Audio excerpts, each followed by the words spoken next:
আসলে কোনো কিছু বলার আর কি আমাদের ভাষা নেই। এখানে এসে যে মর্মান্তিক দৃশ্য দেখতে পাচ্ছি, এটা আসলে আপনাদেরকে এভাবে আমি ফোনে বা ভিডিওর মাধ্যমে এক্সপ্লেন করে আসলে ওভাবে কিছু বলতে পারবো না। জাস্ট আপনারা যদি সরজমিনে এসে এই ঘটনা যদি প্রত্যক্ষ করেন তাহলে বুঝবেন। আর এই অসহায় ভুক্তভোগী মানুষগুলো এখন কী অবস্থায় আছে সেটা এই ঘরের দৃশ্য দেখলেই আপনারা বুঝতে পারবেন। যে ঘরে চাল, ডাল, হাঁড়ি, পাতিল, টিভি, ফ্রিজ কোনো কিছুই আর অবশিষ্ট নেই, সব কিছু পুড়ে তছনছ, একদম ছাই। কী অপরাধ করেছিল, কী অপরাধ করেছিল এই এলাকার এই যে 17-18টি হিন্দু পরিবারের এই যে নিরীহ মা বোন। যদি এদের মধ্যে কেউ অপরাধী থাকে বা এদের মধ্যে যদি কেউ অপরাধ করে থাকে, থানায় মামলা করতেন। অবশ্যই তরিকুল ভাই হত্যার আর বিচার চাই এবং দৃষ্টান্তমূলক শাস্তি হওয়া উচিত এই ঘটনায় যারা জড়িত। কিন্তু এই ঘটনা পরবর্তী সময়ে যে এই যে নিরীহ হিন্দু বাড়িতে যে হামলা, ভাঙচুর, লুটপাট, অগ্নিসংযোগ, এই সাধারণ মা বোন কী করেছে, এই ঘর কি করেছে, এই ঘরের আসবাবপত্র, এই যে ঠাকুর ঘর, মন্দির, এই যে পূজার জায়গা, এই যে খাট পালঙ্ক, এরা কি করেছে, নিরীহ গবাদি পশু, এই যে ঘর বাড়ি, এরা আসলে কি অপরাধ করেছে? যে অপরাধ করেছে তার বিচার হবে, তার বিচার হোক, এটাই আমরা চাই। কিন্তু নিরীহ মানুষের উপর কেন বারবার হামলা হবে? একটা কিছু হলেই, যে কোনো একটা ঘটনা হলেই তারপর দেখা যায় নিরীহ সংখ্যালঘু বাড়িতে হামলা, ভাঙচুর, অগ্নিসংযোগ, লুটপাট, এগুলো কেন?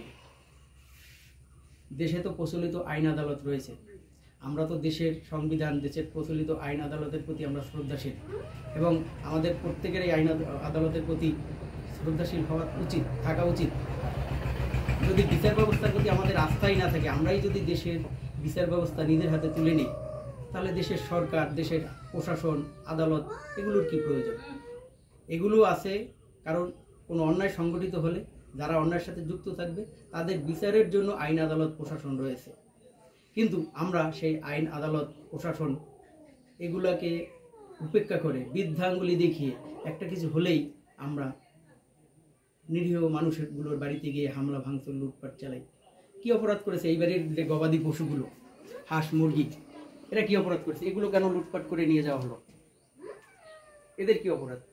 যাই হোক, আমি ভিডিওতে আপনাদের কাছে জানতে চাচ্ছি, যারা হৃদয়বান ব্যক্তি বা প্রগতিশীল চিন্তা চেতনার মানুষ যারা আছেন, তারা অবশ্যই আপনাদের মতামত জানাবেন আর এই ভুক্তভোগী পরিবারের পাশে দাঁড়াবেন।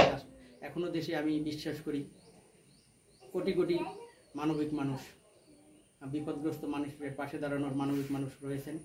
আপনারা এই লাইভ ভিডিওর মাধ্যমে, ভিডিও ডিসক্রিপশনে আমার বিস্তারিত দেওয়া থাকবে, তার মাধ্যমে এসে আপনারা ভুক্তভোগী পরিবারের পাশে দাঁড়ান। সবাই আপনাদের ক্ষুদ্র ক্ষুদ্র 1 টাকা করে হলেও 10 জন দিলে 10 টাকা হয়। আপনাদের সকলের ক্ষুদ্র প্রচেষ্টায় এই ভুক্তভোগী পরিবার হয়তো পূর্বাবস্থায় ফিরে যাবে না, তারপরও কিছুটা সময়ের জন্য হইলেও এরা একটু হলেও আশ্রয় পাবে, একটু ডাল ভাতের ব্যবস্থা হবে। ভালো থাকবেন সবাই, ভুক্তভোগী পরিবারের পাশে দাঁড়াবেন। ধন্যবাদ সবাইকে।